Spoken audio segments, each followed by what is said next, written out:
Opening with my trailer, this product within my cross-media marketing package for the psychological drama B largely develops the narrative conventions discussed by Todorov. The trailer opens at a stage in the narrative best categorised as disruption.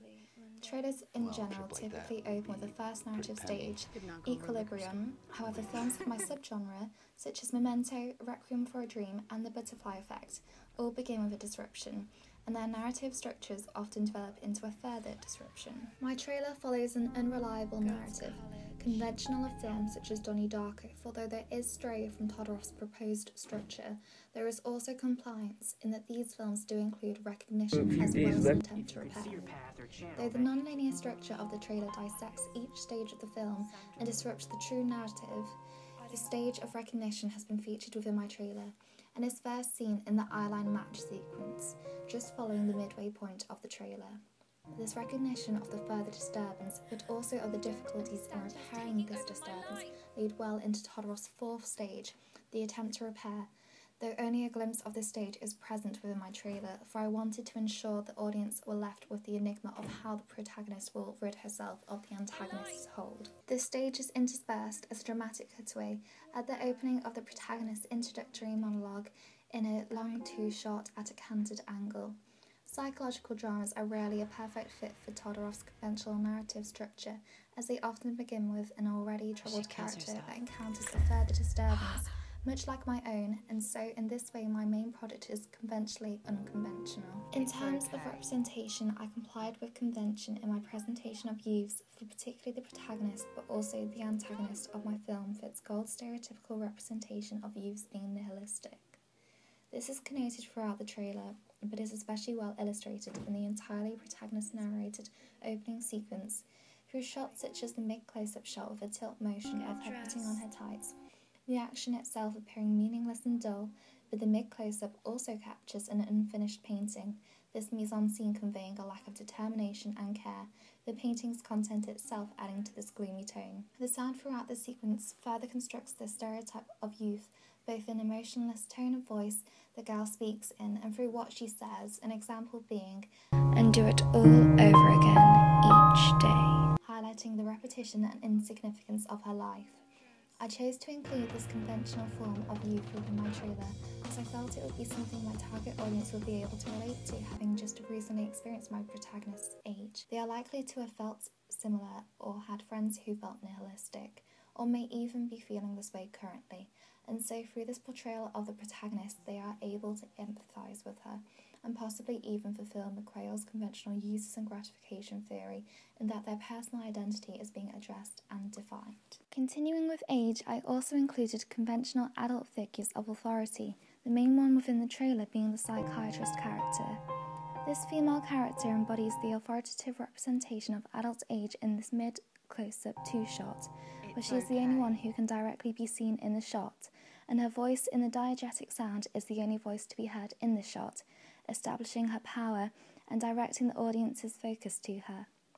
The mise-en-scene of her large black chair, smart bob hairstyle and glasses further contribute to this representation, the glasses making her appear intelligent. I used this conventional representation of authority in adult-teen dynamics, so the audience would be able to understand the situation through familiarity. Furthermore, choosing to make the authority figure a psychiatrist also means I am working within the conventions of my genre. The therapist character is very much so a syntactic element of psychological dramas, though parents or teachers are more conventionally represented as authority figures in general media. This means this character also enables a generic likeness with other films within the genre, such as Trance, A Beautiful Mind and Donnie Darko, and so provides a richer insight into whether the audience will find this film enjoyable. I did, however, challenge convention in my representation of females across the characters, the best example being in the mid-two shot of the protagonist's parents. Through the camera's panning to make the shot a one-shot of the mother, the diegetic sound of her furious voice confronting the male, and the mise-en-scene of the pair's actions, her pointing a finger viciously and his flinching, she most definitely appears an unconventionally strong and positive representation of the gender. The male's unconventionally weak appearance only strengthens her powerful representation and provides a dynamic context to define her power. I chose to create a theme of strong females running throughout my trailer, for I feel they have been unfairly underrepresented or represented in a trivial manner in the media, and also because though my target audience includes both males and females, there is a slight gender focus on females. Through such unconventionally positive representations, my target audience is provided a range of refreshing female characters to idolise as role models, fitting within Quayle's point again of media-defining personal identity. I complied considerably to the conventions of cinematography of both the medium and the genre I am working in that I employed a host of established shots and movements, particularly focusing on the use of mid-shots and mid-close-ups, conventional of psychological dramas and necessary due to my dialogue-driven selection of shots. That being said, though I did use the conventions of cinematography, I did so to an extent. In the first shot, for instance, I developed convention in that I altered the traditional framing of a close-up, in that the character within the shot isn't central in the frame, and the camera is positioned to only include her lips and neck, whereas conventionally all of the character's facial features and none or very little of her neck would be framed within this shot. I developed the conventions surrounding this shot for I wanted to instantly connote there was some sort of disturbance, and also because I felt renovating this shot would be appreciated by my art enthusiast target audience. Another example of developed cinematographic conventions is in the mid-free shot table scene on several levels. Firstly, 3 shots are not as common a shot type as 1 or 2 shots, and so this shot provides the audience with multiple relationships to consider.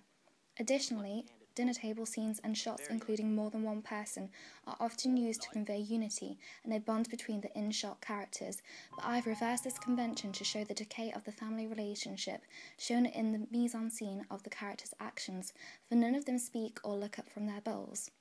I developed this convention because I wanted the audience to be intrigued and attentive, and also because through flipping the familiar, a stronger reaction to the shot is likely to result. I was inspired after having analysed Stoker's package to construct this shot, for that trailer also includes an uncomfortable free shot at a dinner table, though shot at an angle rather than uncomfortably head-on. Finally, I also constructed a theme of frames within this element, which can be seen continuously throughout the trailer due to a carefully constructed use of mise-en-scene, location and consideration to composition.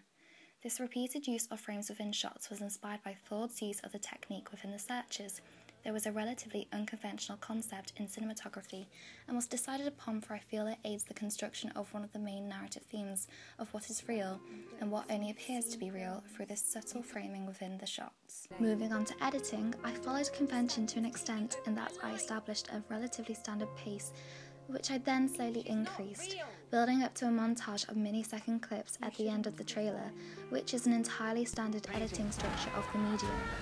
I also used typical editing forms of which my audience will be familiar with, for instance using cuts to ensure continuity and fades to further define particular sections from the last, for this is a longer edit and at the end of the trailer so that it didn't suddenly conclude, but rather it was smoothed out and pronounced. That being said, I also developed convention by using some established but less common edit types, the most frequently used being the jump cut discontinuity edit.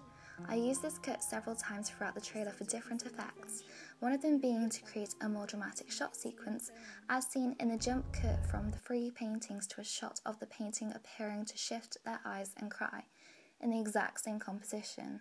The jump cut was further enhanced and better pronounced with a flash transition to white between the 2 shots, and so the use of this unconventional discontinuity editing makes for very sudden and unexpected viewing that I hope will leave my audience attentive. Similarly, I used this discontinuity editing later on to continue the theme of reality being questioned as discussed earlier, for I used several jump cuts on the mid-2 shot door sequence. The first instance cuts further into the shot, making the protagonist's movements appear to have jolted a little to create a feeling of disturbance, but more noticeably, the antagonist has disappeared with the edit. The second and third uses of a jump cut in the sequence reintroduce her, and then again rid her of the shot, the protagonist's unawareness.